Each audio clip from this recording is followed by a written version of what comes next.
Performa bek timnas Indonesia Kevin Dix semakin berkilau bersama dengan FC Copenhagen. Yang terbaru, pemain 28 tahun itu membawa klubnya menang 2-1 atas Lyngby dalam laga pekan ke-16 Liga Denmark di Stadion Parken pada Senin 25 November dini hari.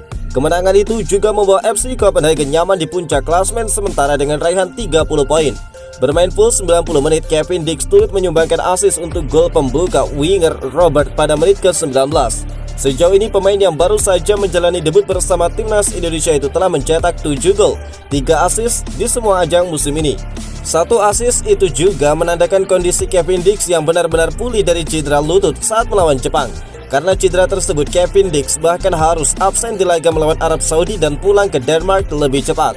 Ex pemain VTC Arnhem tersebut kemudian menceritakan alasan mengapa dirinya sampai mendapatkan cedera di bagian lutut kirinya. Bahkan Kevin Dix mengaku sempat ketakutan dengan cedera yang didapatnya di laga melawan Jepang karena cedera itu tepat di lututnya. Kevin Dix lebih lanjut menjelaskan momen paling menarik ketika dirinya bernyanyi lagu kebangsaan di depan puluhan ribu supporter yang memadati Stadion GBK. Sesuatu yang saya kenang dengan bangga karena saya melakukan debut itu, menyanyikan lagu kebangsaan untuk pertama kalinya di stadion besar untuk pertama kalinya, dengan semua penggemar serta seluruh negeri menyaksikannya. Itu adalah sesuatu yang spesial. Saya selalu bermain sedikit agresif dan saya pikir memiliki momen dengan lutut saya dan itu sangat menakutkan, ungkap dari Kevin Dix. Bek timnas Indonesia Jay Izzas menjadi wajah perjuangan Venezia keluar dari zona degradasi klasemen Liga Italia musim ini. Dalam selang waktu kurang dari seminggu, Jay Izzas terlibat dalam 2 pertandingan di mana timnya dibelanya sedang berusaha keluar dari dasar klasemen.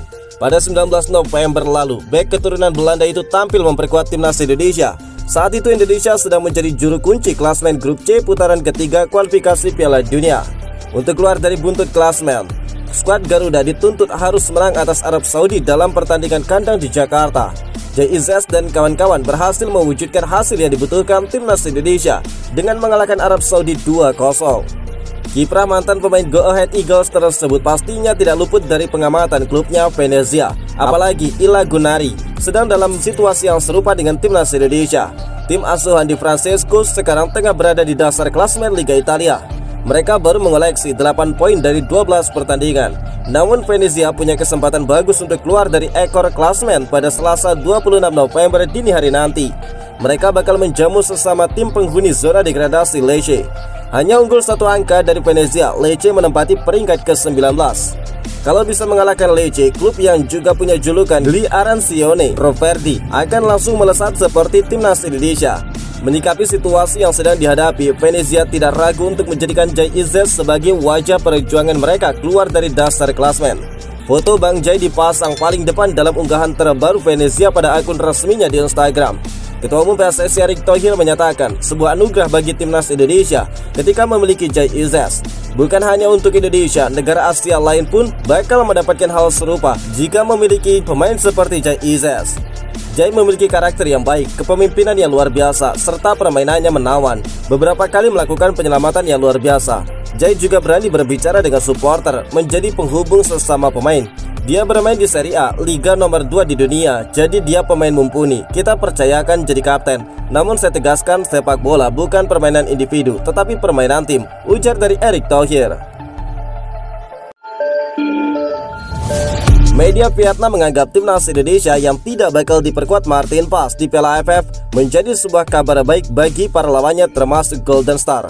Baru-baru ini Ketua Umum PSSI Erick Thohir memberikan informasi yang cukup penting, yaitu kiper nomor 1 timnas Indonesia Martin Pas dipastikan tidak bakal bermain di Piala AFF 2024. Erick Thohir menilai jika Martin Pas terpaksa bermain di Piala AFF dan kemudian mengalami cedera, tim Indonesia bakal kesulitan mencari penggantinya. Oleh sebab itu Martin Pas akan istirahat daripada bermain di Piala AFF. Piala AFF akan menjadi kesempatan bagi para pemain muda untuk mulai menggantikan peran senior yang berusia di atas 23 tahun, sekaligus sebagai persiapan SEA Games Thailand. Baru 2 kiper yang dipilih Sintayong, yakni Cahya Supriyadi dan juga Erlangga Setio. Mengetahui Martin Pas bakal absen membela timnas Indonesia di Piala AFF, salah satu media Vietnam yaitu Soha.vn justru terkesan bahagia. Media Vietnam itu menilai ketidakhadiran sang kiper utama skuad Garuda tersebut menjadi kabar baik bagi para lawannya termasuk Vietnam. Mereka menilai bahwa tanpa Martin Paes, maka gawang timnas Indonesia bakal lebih mudah untuk dibobol dan meraih kemenangan. Absennya Martin Paes bisa dianggap sebagai kabar baik bagi lawan Indonesia termasuk Vietnam, tulis dari Soha.vn. Anak didik pelatih Kim Sang-sik bisa memanfaatkan kesempatan ini untuk mencetak gol dan meraih hasil positif saat menghadapi timnas Indonesia langsung dari babak penyisihan grup Piala AFF nanti. Tambah dari Soha.vn. Di babak penyisihan grup Piala AFF 2024, Indonesia masing-masing bakal menghadapi Myanmar, Laos, Vietnam, dan Filipina. Erick Thohir membeberkan target dari timnas Indonesia di Piala AFF nanti. Dia menegaskan federasi tidak mematok target khusus kepada pelatih Sintayong dan anak asuhnya, namun syukur-syukur bisa juara. Mendengar pernyataan itu, media Vietnam pun lagi-lagi seolah dibuat senang, karena hal itu bisa menguntungkan bagi Vietnam untuk merebut gelar.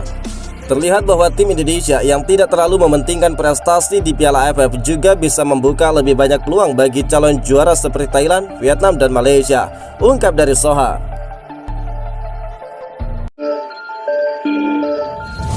Mantan pelatih timnas Arab Saudi, Saad Al-Shehri, tidak bisa terima dengan alasan Saudi kalah dari timnas Indonesia karena para pemain tidak mendapatkan banyak menit bermain di Liga Arab Saudi. Alasan itu sudah muncul sejak Roberto Mancini masih melatih timnas Arab Saudi setelah hasil imbang melawan timnas Indonesia pada kualifikasi Piala Dunia 5 September lalu. Mancini menyalahkan klub-klub Saudi Pro League yang lebih banyak menurunkan pemain asing. Setelah Arab Saudi dikalahkan Indonesia 0-2 di Stadion Utama Gelora Bung Karno, Jakarta, polemik itu kembali muncul di kalangan dunia sepak bola Saudi. Al-Shehri mengaku ada sisi positif dan negatif dari dominasi pemain asing di Liga Saudi.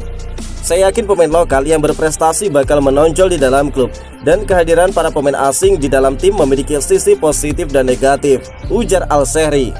Hasil positifnya adalah liga menjadi kuat dan kompetitif. Pemain lokal harus mendapatkan keuntungan dari daya saing ini, dan ada pemain lokal yang sudah menjadi andalan di dalam klub mereka, tambah dari Al-Shehri. Al-Shehri yang melatih tim Arab Saudi di Piala Negara Teluk 2023 menganggap minim waktu bermain tidak bisa digunakan menjadi alasan untuk kekalahan dari Indonesia. Dominasi pemain asing di liga seharusnya bukan jadi alasan bagi tim nasional Saudi. Itu mungkin bisa menjadi alasan ketika kalah dari Jepang. Tetapi dengan jumlah menit yang saat ini dia dapatkan pemain Saudi bersama klubnya, mereka seharusnya dapat menang melawan tim seperti Australia, Bahrain, dan Indonesia, ujar Al-Shehri. Lebih lanjut, Al-Shehri juga berharap para pemain tim Arab Saudi bisa meningkatkan kualitas hingga mampu bersaing dengan pemain-pemain asing di Saudi Pro League. Kami berharap pemain Saudi mendapatkan kesempatan untuk berpartisipasi di dalam klub, tetapi mereka harus mendapatkan kesempatan ini dalam suasana yang sangat kompetitif. Ini akan lebih baik bagi mereka, ucap dari Al-Shehri.